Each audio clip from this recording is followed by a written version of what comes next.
یہ بہن نے پوچھا کہ حیض کے دوران کیا اذان کا جواب اور اس کے اذان کے بعد کی دعا پڑھ سکتے ہیں؟ تو جی بالکل پڑھ سکتے ہیں۔ یہ یاد رکھیں کہ حائضہ ہوں یا نفسا ہوں، یعنی جو بچے کی پیدائش کے بعد ناپاکی کے ایام میں ہوتی ہیں، یہ قرآن کو قرآن کی نیت سے نہیں پڑھ سکتی ہیں۔ لہذا قرآن کو اگر دعا کی نیت سے پڑھا جیسے الحمد شریف ہے، یا اللہ تعالیٰ کی ثنا کی نیت سے پڑھا جیسے آیت الکرسی ہے، تو اس کی بھی اجازت ہوتی ہے۔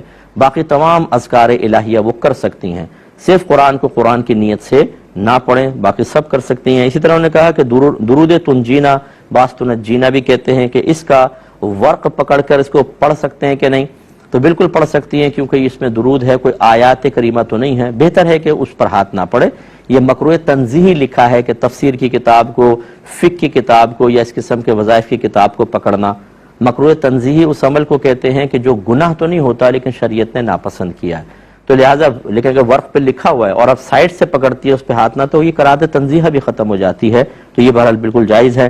لیکن انہوں نے پوچھا تھا کہ محفل میلاد میں اسی حالت میں جانا کیسا ہے؟ تو بالکل بہن آپ شرکت کر سکتی ہیں۔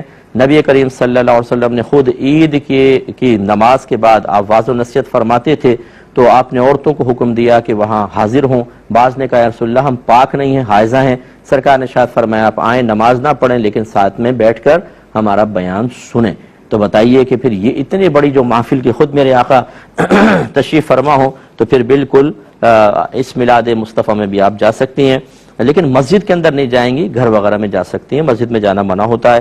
اور بہن نے پوچھا کہ بھائی کے پیچھے جماعت سے نماز ادا کر سکتی ہوں؟ جی بالکل، لیکن ساتھ نہیں کھڑی ہوں گی، اب بھائی اگلی صف میں اور آپ پچھلی صف میں کھڑے ہوں تو بالکل آپ نماز ادا کر سکتی ہیں۔ اب اپنے